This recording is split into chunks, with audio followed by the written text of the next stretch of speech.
오늘 본문은 모세의 명령에 의해서 요단강 동편 땅을 이미 받은 므낫세 지파에 대한 이야기입니다.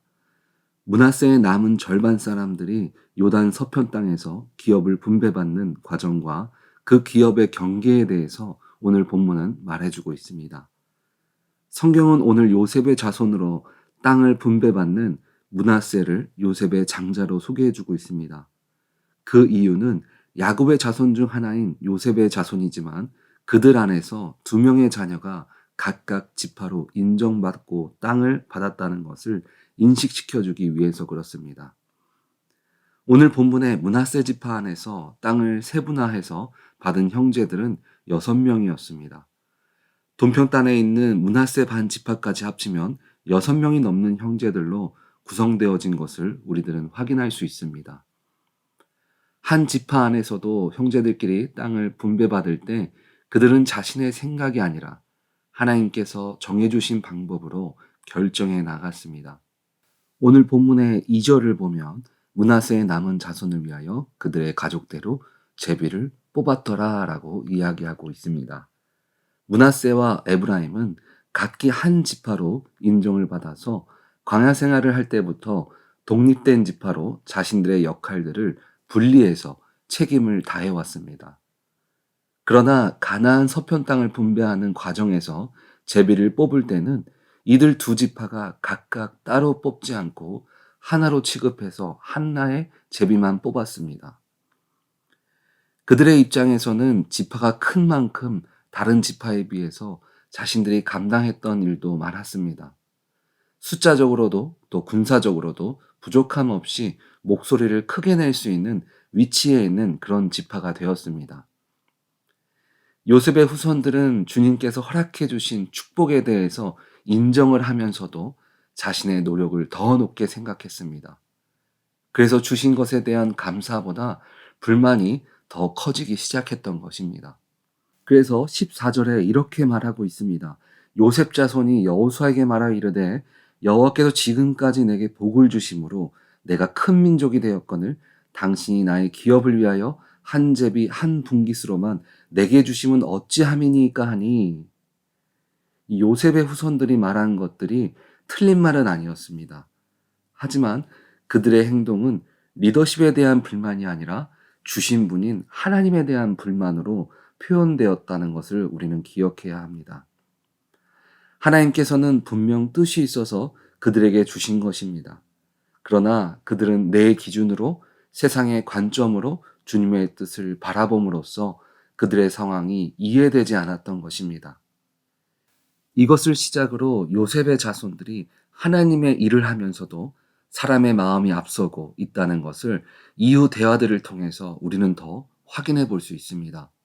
그리고 더 나아가 이 문제들이 현재를 살아가는 우리들 삶과 교회를 섬기는 우리들에게도 동일하게 다가오는 문제들이라는 것을 기억해야 합니다. 내가 하나님께 열심히 봉사하고 헌신하면서 내게 주실 축복에 대해서 기대하게 됩니다. 내가 주님을 위해서 이만큼 봉사했는데, 내가 이만큼 헌신했는데, 주님이 내 문제, 내 어려움 앞에 길을 열어주시겠지. 내가 얼마나 열심히 교회를 위해서, 하나님을 위해서 힘썼는데, 주님도 아시고 사람들도 나를 인정해 주겠지. 내가 주님을 잘 안다고 또 잘 믿고 있다고 생각합니다. 그런데 나의 열심을, 나의 헌신을 알아주지 않는 것 때문에 실망하고 떠나가는 사람들이 생기는 것을 우리들은 볼 수 있습니다. 그런데 문제는 여기서 끝나지 않습니다.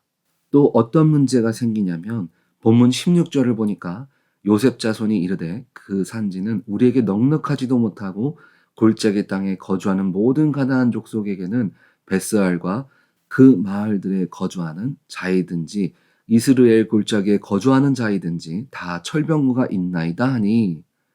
요셉 지파가 가진 첫 번째 문제는 불만이 앞서게 되었습니다. 그리고 두 번째는 믿음의 자존감이 떨어지게 됩니다. 가나안을 정복했을 때 첫 전쟁을 치른 것이 여리고성 전투입니다. 그때 상황을 보면 좋은 무기도 훈련이 잘 된 군대도 없었습니다.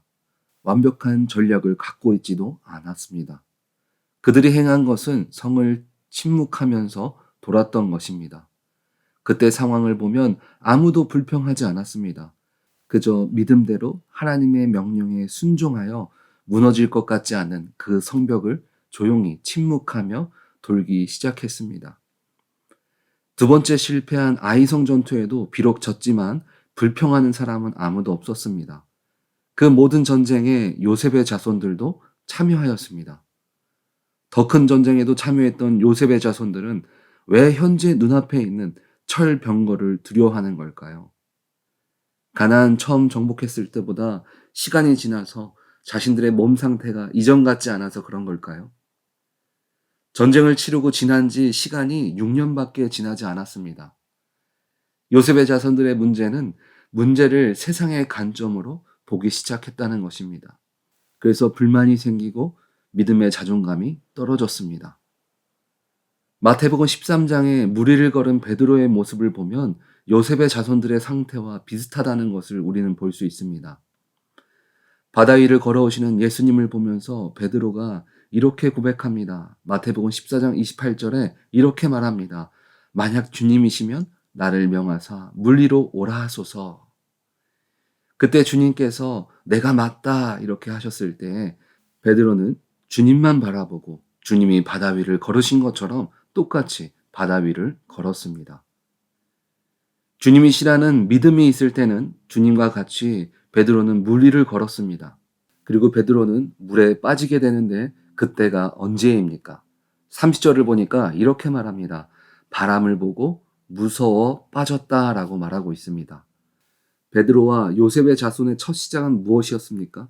주님이 하신다라는 생각으로 전쟁에 임하고 물 위를 걸어갔습니다. 주님만 바라보고 전진할 때는 불가능한 일도 해냈던 사람들입니다. 그런데 시선이 세상으로 돌아가자 바로 물에 빠지고 우리는 할 수 없습니다 라고 말하게 되는 것입니다. 오늘 요셉의 자손들 눈앞에 나타난 상황들이 만약 현재를 살아가는 우리들 눈앞에 놓여진다면 여러분들은 어떻게 말씀하시겠습니까? 현재 세상은 내가 할 수 없다, 있다라고 더 빨리 결정할 수 있는 세대를 살아가고 있습니다. 인터넷으로 내가 갈 방향을 한번 찾아보기만 해도 내 상황과 환경을 비교해보고 이전보다 더 빨리 결정할 수 있는 세대입니다. 그래서 세상 사람들은 손해보지 않고 이기는 삶을 살기 위해서 이렇게 얘기합니다. 지피지기면 백전백승이다. 상대를 알고 나를 알면 위태롭지 않다는 손자병법에 나오는 말들을 이긴다라고 바꾼 것입니다.